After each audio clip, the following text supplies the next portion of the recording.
কিভাবে? এই 3 প্রশ্নের জবাব, এরপরে মোনাজাত।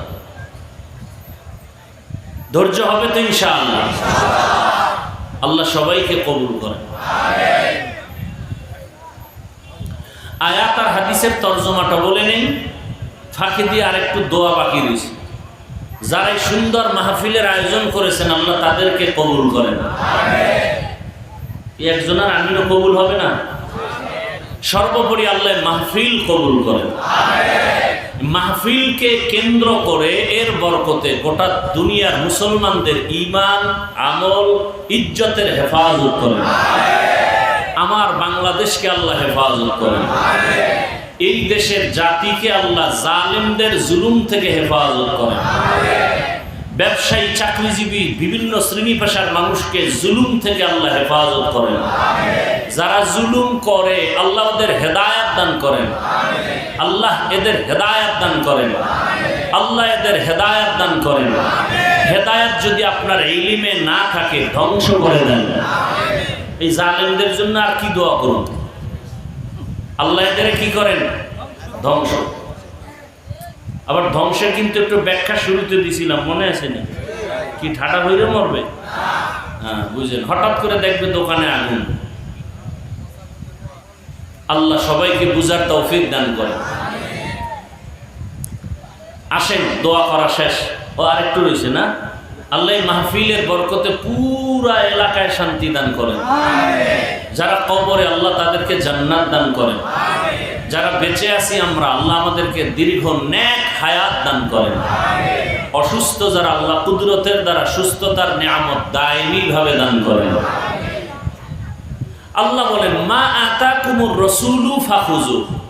হে দুনিয়ার মানুষ, রসুল বলেন, আমি আল্লাহই বলতেছি। কথা কার? স্পিকার রসুল। রসুলের কথা স্পিকার সাহাবা। সাহাবাদের রসুলের কথা স্পিকার বাড়তেছে বাড়তেছে বাড়তেছে। কথা বলতেছি আমি, কিন্তু বের হচ্ছে কিসের থেকে? স্পিকার থেকে। রসুলের কথা আমরা আলেমরা স্পিকার হয়ে বলতেছি। কথা আলেমের না, কথা আমার পীর সাহেবের না, চরমনের না, তাবলীগের না, কথা মদিনা, কথা কোরআনের। আওয়াজ বের হচ্ছে স্পিকার থেকে। Tabligh speaker, Charmonai speaker, Deobandi speaker, আলেম ওলামা স্পিকার। এখান থেকে কথা বের হচ্ছে। হে রসুল, আপনি বলে দেন, মূলত আমি আল্লাহই বলতেছি। ও দুনিয়াওয়ালারা, আমার প্রিয় বান্দারা, রসুল যা নিয়ে আসছেন তা গ্রহণ করো, ধরে রাখো। আর যার থেকে রসুল ফিরতে বলছেন, নিষেধ করছেন, এর থেকে নিজেকে ফিরাইয়া রাখো। আয়াতের তর্জমা শেষ। হাদিস, নবী বলেন, আমার 63 বছর হায়াত শেষে আমি বিদায় হয়ে যাচ্ছি। উম্মত, আমি তো তোমাদের আশে বিদায়বেলা 2টো জিনিস রেখে যাচ্ছি। এই 2 জিনিস রেখে চ্যালেঞ্জ দিচ্ছি, যদি কেউ 2 জিনিস ধৈর্য রাখতে পারো, কিয়ামত পর্যন্ত ঈমানও যাবে না, সম্মানও যাবে না। কয় জিনিস? 1 নম্বরে কোরআন, দ্বিতীয় রসুলের সুন্নাহ, রসুলের আদর্শ। একটু আগে ইঙ্গিত দিছি, মহামারী করোনার ইঙ্গিত দিছি না? বাবার করোনা, শিক্ষিত 2 কুলাঙ্গার ছেলে, শিক্ষিত 2 ট্রিপল মাস্ক লাগাইছে। বাবার করোনা কাছে যায় না, বরং এলাকার একটা গরিবকে বলল টাকা দিব, বাবার লাশটা টেনে রাস্তায় ফেলে দিয়ে আস। রাস্তায় ফেলে দিল। নাউজুবিল্লাহ বলেন কেন? নাউজুবিল্লাহ বলার সেই সমাজ আছে এখন? বাবারে মারতেছে, কই সেই নাউজুবিল্লাহর সমাজ? মাকে মারতেছে, নাউজুবিল্লাহ বলার সমাজ কোথায়? আপনি নাউজুবিল্লাহ বলছেন ঠিকই, অথচ আপনার ছেলে আপনার দিনের পথে নাই, আপনার মেয়ে আপনার কথা মতো চলে না। কোনো বাবাই যদি বলে মেয়েকে, এই ওড়না লাগাও, মেয়ে যদি বলে মনে চায় না, বাবার অধিকার নাই মেয়েকে জোরে আঘাত করবে, চাপ দিবে। সরকার আমগো এটা আইন করে দিছে, চাপ দেওয়া যাবে না, স্বাধীন দেশ সোনার বাংলা। মেয়ে যদি বাবার বিরুদ্ধে মামলা দেয়, বাবাই আসামি হতে বাধ্য। মেয়েকে চাপ দিলে কেন? স্বাধীনতার সময় বাংলাদেশের আইন অমান্য করছো কেন? 18 বছরের আগে বিয়া হবে না, এটার কোনো অনুমতি নাই। বাকি আকাম করার অনুমতি অল টাইম। আল্লাহ হেদায়েত দান করেন। কথাগুলো বলতেছি আর আপনারা শুনতেছেন, বাস্তবে কিন্তু বড় কঠিন। তখন আমি হুজুর ভালো না, এখন তো শুনতেছেন মহব্বত লাগে। আল্লাহ দুই জিনিস নবী বলেন ধরে রাখো, কি? কোরআন আর কি? রসুলের আদর্শ সুন্নাত। আয়াত এবং হাদিসের তরজমা শেষ। আয়াত হাদিসের কিছু ব্যাখ্যা শোনাবো, ভূমিকায় 2-4 মিনিট সময় আমাকে দিতে হবে রবিউল আউয়াল নিয়ে বুঝার সাথে। পৃথিবী নামক গ্রহ, এটা এই যে জমিনে আপনারা বসে আছেন, এটা পৃথিবী নামক গ্রহ। এখান থেকে আসমান দেখা যায়। মাঝখান জায়গাকে দর্শনের ভাষায় বলে মহাশূন্য। কি বলে? মহাশূন্য। তাহলে এটাও সৃষ্টি। আসমান এটাও কার সৃষ্টি? আল্লাহ কতজন? এই এক আল্লাহ ছাড়া যা কিছু, সব কিছুকে আরবি ভাষায় এক বচনে বলে মাখলুক, বহুবচনে বলে মখলুকাত। বাংলায় বলে স্রষ্টা, বাকি সব সৃষ্টি। তার নাম আল্লাহ, বাকি সব গায়রুল্লাহ। পীর সাহেব আল্লাহ না গায়রুল্লাহ? বুঝেন কিন্তু, নবী রসুল আল্লাহ নাকি গায়রুল্লাহ? গায়রুল্লাহ মানি হলো আল্লাহ না। গায়রুল্লাহ শব্দের অর্থ আল্লাহ না। আল্লাহ কয়জন? সবাই একমত? আচ্ছা, আল্লাহ যে এক, কোন দিক থেকে এক? আপনারা হাইছেন না, কঠিন কথা। এর মধ্যে প্যাঁচ লাগলে জাগাত বেঈমান, বিয়ে করলে বউ তালাক। আল্লাহ কতজন? আল্লাহ যে এক, কোন দিক থেকে এক? কথা বলেন। সব দিক থেকে এক। কোন বাবা ছেলের বউয়ের সাথে যদি জেনা করে, কোন বাবা, মুখস্থ করেন, কোন বাবা ছেলের বউয়ের সাথে, এরকম দুর্ঘটনা আমার এই পবিত্র দেশে কথা বলেন না কেন? হয় না? হয় না? সাথে সাথে ওই ছেলের জন্য ওই বউ আজীবনের জন্য হারাম। বুঝেন নাই? হ্যাঁ, বুঝলে ভালো, না বুঝলেও ভালো। এখানে তালাক দেওয়া লাগবে না, অটো তালাক। অটো কি তালাক? অটো তালাক। আল্লাহ হেদায়েত দান করুন। আল্লাহ, তাহলে আল্লাহ ছাড়া যা কিছু আছে সব মখলুক, গায়রুল্লাহ, মখলুকাত, সৃষ্টি। এই সব সৃষ্টি জগতের মধ্যে মানব জাতি শ্রেষ্ঠ না জিনেরা? ফেরেশতা কারা? আর সমস্ত মাখলুকতের মধ্যে স্বতন্ত্রভাবে রহমাতুল্লিল আলামিন হলেন শ্রেষ্ঠ। কথা বুঝেন নাই? এই মানুষ সব থেকে শ্রেষ্ঠ। মানুষের মধ্যে ঈমানওয়ালারা শ্রেষ্ঠ। ঈমানওয়ালাদের ভেতরে নবী রাসূলরা শ্রেষ্ঠ। সমস্ত নবী রাসূলের মধ্যে রহমাতুল্লিল আলামিন শ্রেষ্ঠ। ফলাফল কি দাঁড়াইল? সমস্ত মাখলুকতের মধ্যে রাসূল শ্রেষ্ঠ। এই শ্রেষ্ঠ রাসূলের সামনে আমাদের বাংলাদেশের হিসাবটা করি, বাহিরের কথা বাদ দিলাম। আমার দেশে রাসূলের সামনে এই রবিউল আউয়ালে বা অন্য সময়ে কয়েকটা শব্দ ব্যানারে দেখা যায়। কয়েকটা শব্দ, এগুলো মুখস্থ করবেন। এক শব্দ সিরাতুন নবী, এক শব্দ সিরাতুন নবী। দ্বিতীয় শব্দ মিলাদুন নবী। আছে না নাই? আছে। আরেকটা শব্দ দেখবেন বা বাক্য দেখবেন দাওয়াতুন নবী। আছে না নাই? আরেকটা রাসূলের শব্দ আছে ওয়াফাতুন নবী। কয়টা পাওয়া গেল? সিরাতুন নবী, মিলাদুন নবী, দাওয়াতুন নবী, ওয়াফাতুন নবী। আর আছে? জানা থাকলে দুই একজন বলেন। ওটা পেছ লাগে, ওইটা আরেকটা। এই চারটা শব্দ আমরা বেশি দেখতে পাই। হ্যাঁ, তাহলে এই চারটা শব্দ, প্রথম এখান থেকে একটা সবক নেন, তর্জমা পরে। এই চারটা শব্দ সিরাতুন নবী, মিলাদুন নবী, ওয়াফাতুন নবী, দাওয়াতুন নবী, চারটা শব্দ একমাত্র শুধুমাত্র কেবলমাত্র আমাদের রসুলের সম্মানের শব্দ। এই কথাটা আগে অন্তরে নেবেন। এই চারটা শব্দ আমার রসুলের শানের শব্দ। এই বাক্য, এই শব্দকে যদি কেউ বাঁকা নজরে দেখে, ওর ঈমান বাঁকা, ওর অন্তর বাঁকা, ওর জিন্দেগি বাঁকা। বুঝাইতে পারছি? নাম্বার 2, এই চারটা শব্দ বা এই চারটা বাক্যের মধ্যে পাওয়ারফুল বাক্য হলো সিরাতুন নবী। পাওয়ারফুল বাক্য সিরাতুন নবী। এবার সংক্ষেপে অর্থটা নেন। সিরাত শব্দের শাব্দিক অর্থ অবস্থা, আদর্শ। আন-নবী, নবী শব্দটা আম, যে কোনো নবী। আন-নবী বললে একমাত্র সুপরিচিত নবী রাহমাতুল লিল আলামিন। পৃথিবীতে আর কোন নবী সুপরিচিত না, একমাত্র সুপরিচিত মানে এমন কোন মাখলুক নাই যে রসুলকে চিনে না। সেই রসুল এখন সিরাত আর নবী শব্দ এক জায়গায় করলে হবে সিরাতুন নবী। আমাদের সুপরিচিত নবীর জীবন ইতিহাস, জীবন আদর্শ। মিলাদুন নবী মানে আমাদের সুপরিচিত নবীর জন্ম মোবারক।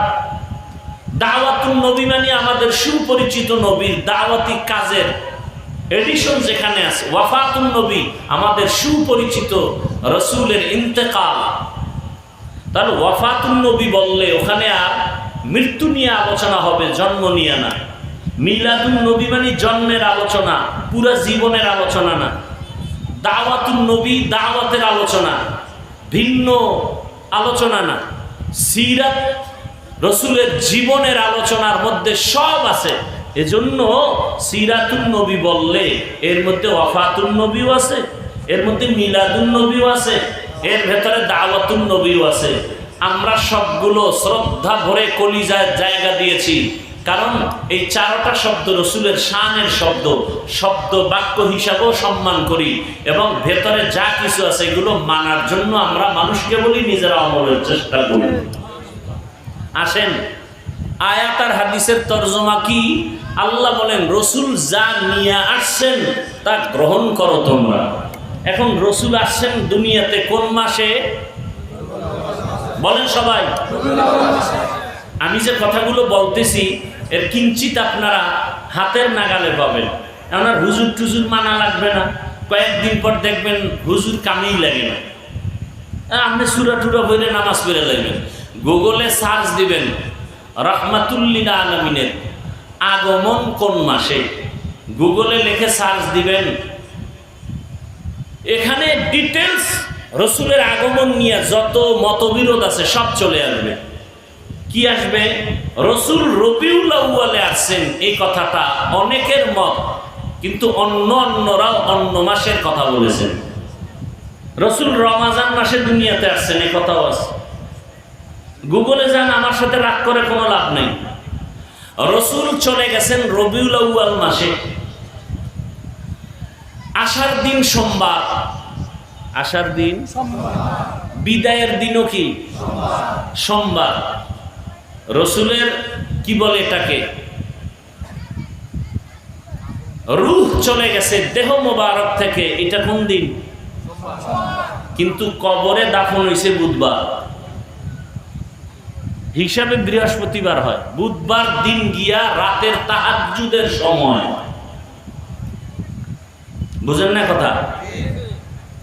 তাহলে যারা বলে রসুল মরেই নাই, তাহলে 63 বছরের হিসাব কেন? আবার একদল বলে রসুল যে মরে গেছে, কবরে গেছে, আর জিন্দাই হয় নাই। আর আল্লাহ কয় শুধু জিন্দা না, এদেরকে আমি খানা দেই, খানা। সমস্ত নবী রসুল কি কবরে জিন্দা?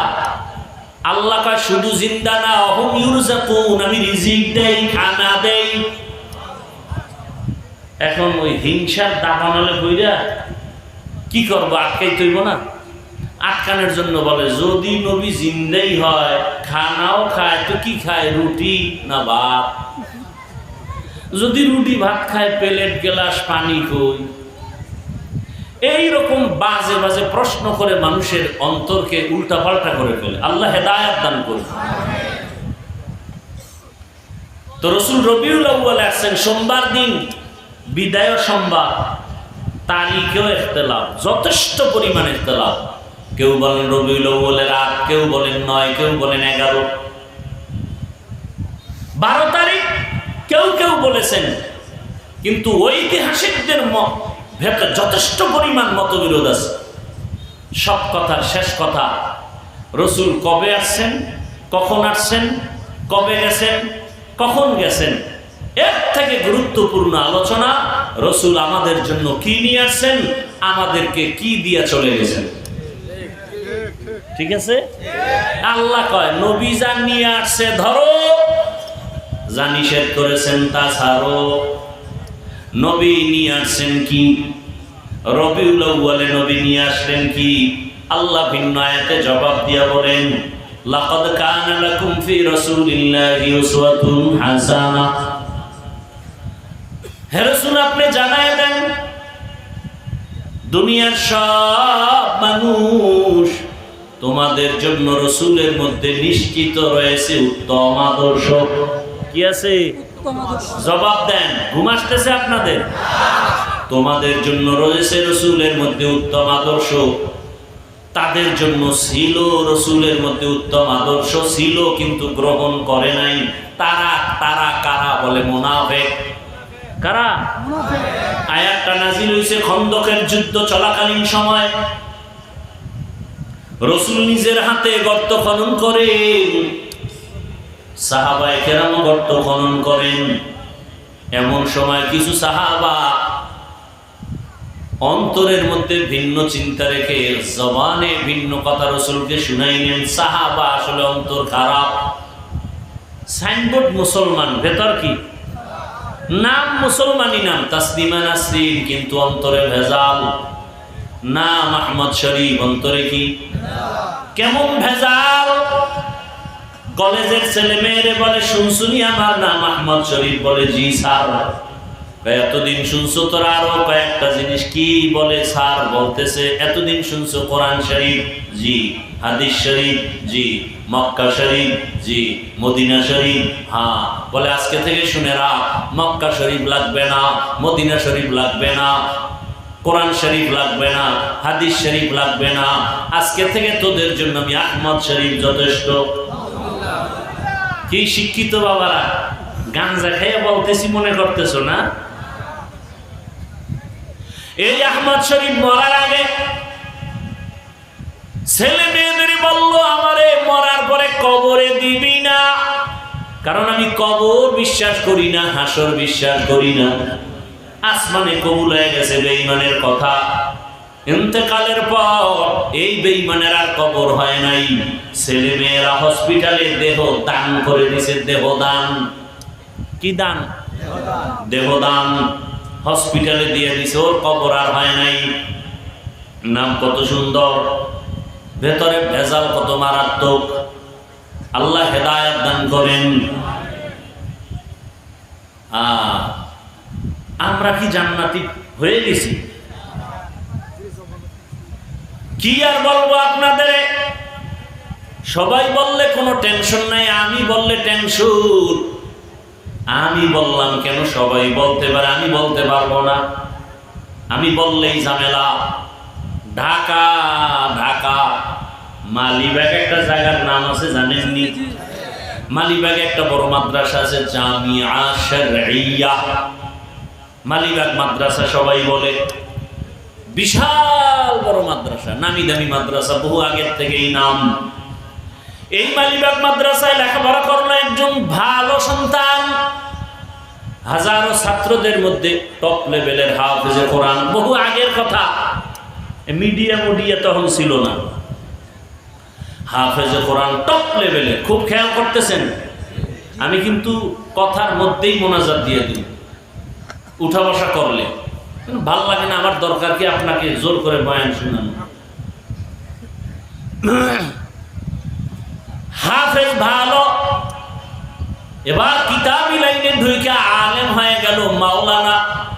শত ছাত্রদের মধ্যে টপ লেভেলের মাওলানা, আর একটু ডিগ্রি নিল মুফতি। কি যেমন তেমন মুফতি না, কঠিন মুফতি, নামি দামি মুফতি।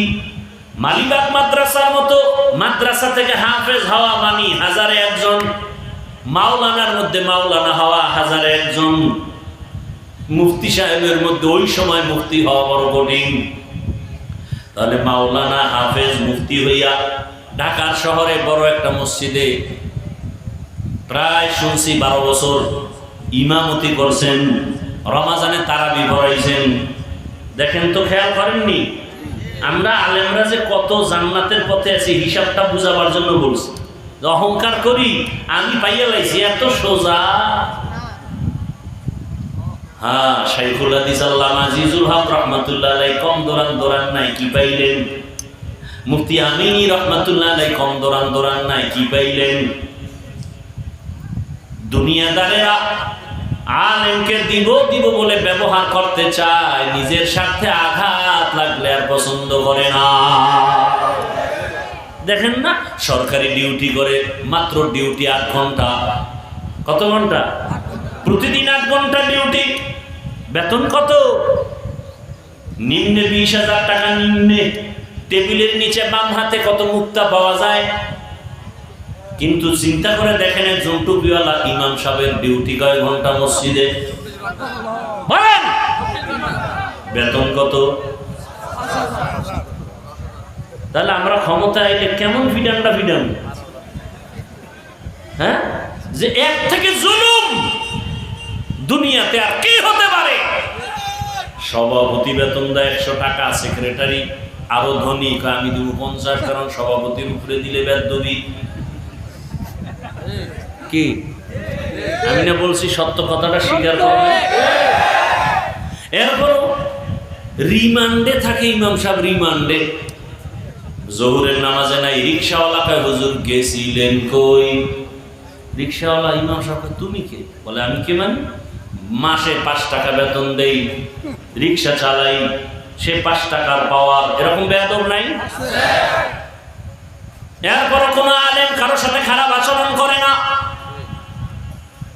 ভালো করে বুঝো, ওই মালিবাগ মাদ্রাসার হাফেজ, আলেম, মাওলানা, মুফতি 12 বছর ইমামতি করার পরে এখন তার হালাত কি জানেন? সে কোরআনের আয়াত নাম্বার বইলা ইউটিউবে বয়ান সারে, আর বলে আল্লাহ বলতে কিছু নাই। পর্ব নাম্বার 1, পর্ব নাম্বার 2, মুহাম্মদ পৃথিবীর এক ভণ্ড। কি মনে হয় বানায় কইতেছি? কি ওলামায়ে কেরাম খবর আছে? এমনি আছে? নাম কি? মামুন না মাসুদ? হায়, এক চিন্তা করতে পারে।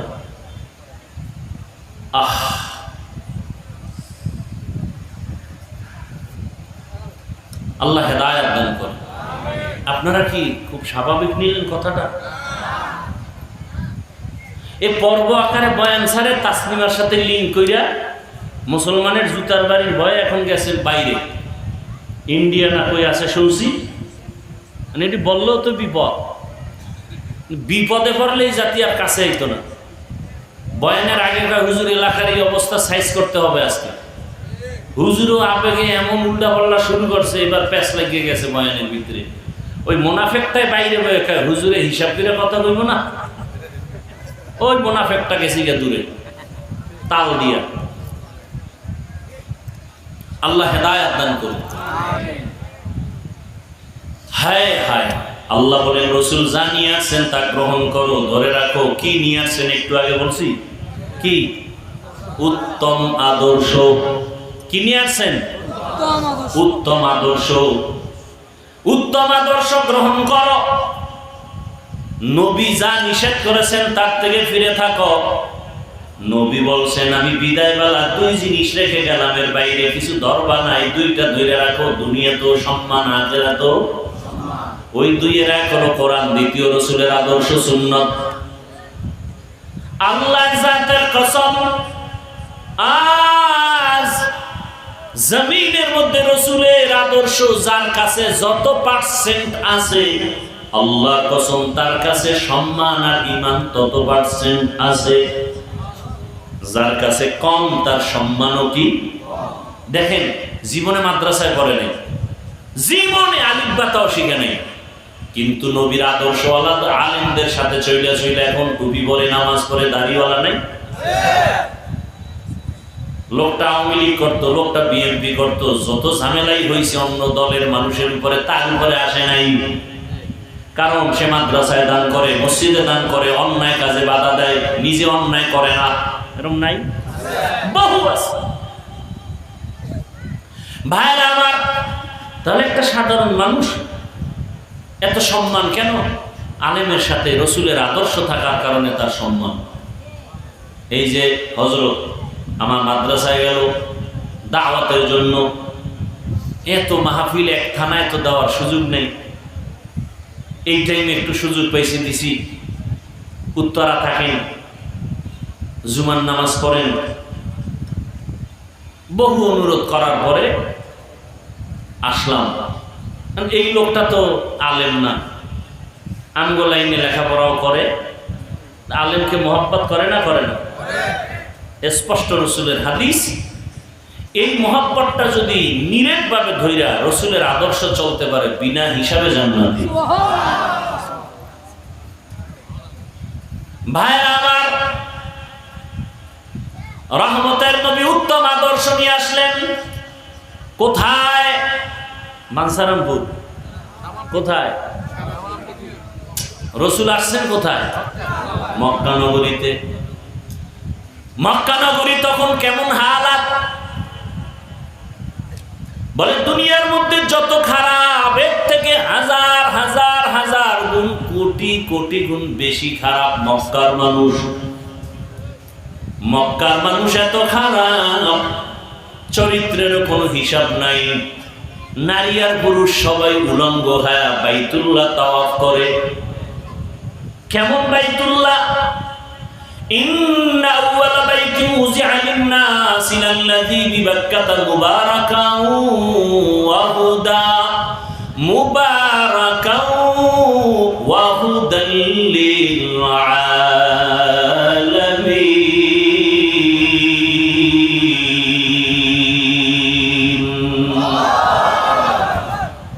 পৃথিবী নামক গ্রহ আল্লাহ বানাইয়া প্রথম আল্লাহ একটা ঘর বানাইলেন মক্কা নগরীতে, বাইতুল্লাহ।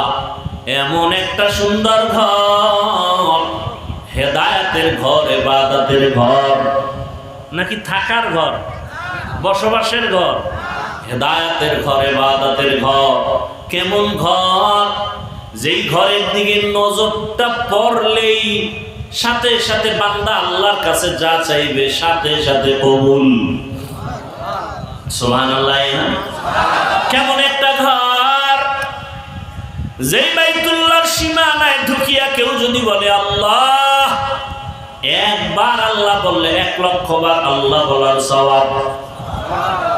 বাইতুল্লাহর সীমানা কি হাজী সাহেবরা যে তওয়াফ করে এইটু না? জেদ্দা এয়ারপোর্ট থেকে গাড়িতে যখন হাজিরা মক্কা রওনা হয়, রাস্তার মাঝে রেহাল আছে, বড় রেহাল, দেখছেন নি? এটা বাইতুল্লাহর সীমানা। ঢুইকা ওই রেহালের ভেতরে গিয়েই যদি বলে আল্লাহ, ১,০০,০০০ বার আল্লাহ বলার সওয়াব। একটা সেজদা যদি দেয় ১,০০,০০০ বার সেজদা দেওয়ার সওয়াব। একবার যদি বলে সুবহানাল্লাহ, ১,০০,০০০ বার সুবহানাল্লাহ বলার সওয়াব। একবার যদি বলে লাব্বাইক আল্লাহুম্মা লাব্বাইক, ১,০০,০০০ বার লাব্বাইক বলার সওয়াব পেয়ে যাবে। এত দামি ঘর জমিনের দ্বিতীয় কোনো আর একটা ঘর নাই এত দামি। বাইতুল্লাহর দিকে তাকাইয়া থাকলেই সওয়াব, শুধু তাকায় আছে সওয়াব, কিছু পড়ে না, দেখতেছে আল্লাহর ঘর, ফেরেশতারা অনবরত সওয়াব লিখতেছে, সওয়াব। রহমতের নবী বলেন, এই বাইতুল্লাহ এতটা দামি, যেই বাইতুল্লাহ তাওয়াফ করিয়া কেউ যদি সীমানার বাইরে যায়, বাচ্চা মায়ের গর্ভ থেকে যেমন নিষ্পাপ বের হয়, ওই হাজিও নিষ্পাপ বের হয়ে গেল। এমন এক দামি ঘর, এত সুন্দর আল্লাহ বানায় রাখছেন। 24টা ঘন্টা আল্লাহর রহমত অবতীর্ণ হয় প্রতিটি মুহূর্ত। মুমিনের ইমানের সেন্টার। ভাইরা আমার, এই বাইতুল্লাহ এত দামি ঘর, এই বাইতুল্লাহর পাশের মানুষগুলো এত খারাপ কেন? আশেপাশের মানুষ দুনিয়ার আকাম করে, মসজিদের সাথে যাবো ঘর এরা একটু কম করে, এটাই তো বাস্তব। মক্কার বহু দূরের মানুষ খারাপ হলেও মক্কার পাশের মানুষ একটু কম খারাপ হবে, কিন্তু ইতিহাস স্পষ্ট, মক্কার মানুষের মতো চূড়ান্ত খারাপ জমিনে আর কেউ ছিল না। মহিলাদের পছন্দ করে না, কোন বাবার ঘরে কন্যা আসলে লজ্জায় বাজারে যায় না। অনেক বাবা কন্যার গলা টিপে হত্যা করে ফেলেছে লজ্জায়। কতটা খারাপ! বিধবা নারী পছন্দ করে না। সেই সমাজের ভেতরে এত খারাপ পরিবেশের মধ্যে আবার মহানবীকে পাঠাইলেন কেন? এটাও প্রশ্ন। মক্কার পাশের মানুষ খারাপ কেন? আবার এত খারাপ পরিবেশে পবিত্র রসুলকে পাঠাইলেন কেন? মদের আড্ডাখানায় তো আমাদের মতো বড় হুজুর কেউ যায় না। যদি মদের আড্ডা বন্ধ করতে চাই, এলাকার কিছু নিম মুসল্লি আছে, হালকা পাতলা নামাজ পড়ে না পড়লে নাই, এগো বলি যা আগে গিয়ে পরিবেশ ঠিক কর, পরে আমরা আসতেছি। ঠিক না? মক্কার পার্শ্বের মানুষ এত খারাপ, এত খারাপ পরিবেশে রহমতের নবীকে আল্লাহ পাঠাইলেন কেন? প্রশ্ন আছে না নাই? ভাইরা আমার, রহমতের নবী এই পরিবেশে আসার অনেক কারণের এক কারণ, রোগী যত বড় ডাক্তারও তত বড়। এমন ডাক্তার যে ঔষধ দিচ্ছেন, এই ঔষধ যারা সেবন করবে, আল্লাহর কসম কিয়ামত পর্যন্ত এই ঔষধ যারা সেবন করবে তারা দুনিয়ার বাদশা, আখিরাতেও বাদশা। স্কুলে পড়িয়াও রসুলের ঔষধ সেবন করি, আজকে কত দামি। কলেজে পড়ে নামাজ ছাড়ে না, পাগড়িওয়ালা নাই? রসুলের আদর্শের কারণে সম্মান। এই যে এখানে আপনারা বসে আছেন, এত গরম, আপনাদেরকে কি হরিণের গোশত দিয়ে খানা দিবে নাকি? আসা যাওয়ার ভাড়া দিবে? যদি আপনাদের এই যেই ব্যক্তিটা আয়োজন করছেন ঢাকার থেকে ঘোষণা দিয়ে আসতো, আমার বাড়ির পাশে সব মানুষ ডাকো মাইক দিয়া, সবাই আমি 5,000 করে টাকা দিব, আগামীতে নির্বাচন করব ভাব। এইবার যদি বলতেন 5,000 টাকার লোভে কিছু গাঁজা করাইতো, কিন্তু এই জান্নাতি মানুষ একজনও আসতো না। এরপরে যদি ফিরিয়ে আনতে চায় হবে না, আসা যাওয়ার গাড়ি দাও ফিরি, বসার জন্য এই বিছনা না, ভিআইপি চেয়ার, এরপরে ফাঁকে ফাঁকে নাস্তা দাও, না হয় চেয়ারের বাড়ি। আবার নিয়ন্ত্রণের জন্য থানায় টেলিফোন করে বলতো, এই ওসি সাহেব, আমার অমুক দিন লোকজন আসবে, নির্বাচনী সভা, আপনি তাড়াতাড়ি পুলিশ দেন, ফোর্স নেন।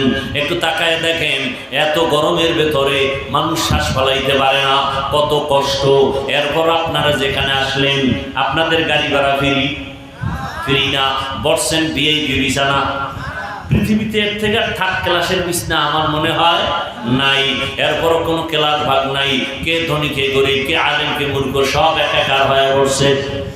নিয়ন্ত্রণের জন্য র্যাব, আর্মি, পুলিশ কিচ্ছু নাই। কেউ কেউ দুনিয়ার তাগিদে চলে গেছে। আবার আপনারা বসে আছেন, যদি সারা রাত বসায় রাখি, কারো অন্তরে মনে হয় কষ্ট আসবে না? এরে বাবা, এটা কেমন করে সম্ভব? টাকা ছাড়া রহমতের নবীর আদর্শ মানলেই সম্ভব। ইমামুল আউয়ালিন আল আখিরিন।